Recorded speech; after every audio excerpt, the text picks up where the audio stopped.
Today we are opening the renovation of the fish market of Mogadishu. This is the biggest fish market in Mogadishu. Many people depend on the operation of this market.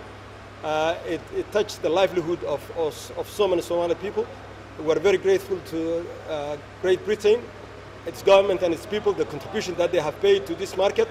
Without their support, it was impossible to renovate this market, and we are very grateful. We advise that the fishermen should take care of this market.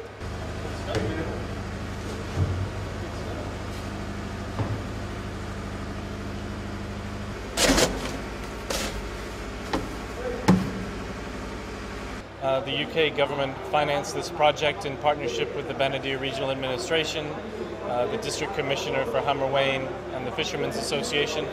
We're extremely proud of the work that's been done here, particularly the support that we've received from the local authorities. It's an exceptional job, and we hope that it will have significant improvements on the livelihoods of the fishermen and even of the consumers who come here. They're going to be able to sell more fish, to store more fish. There's a cold storage facility for the fish.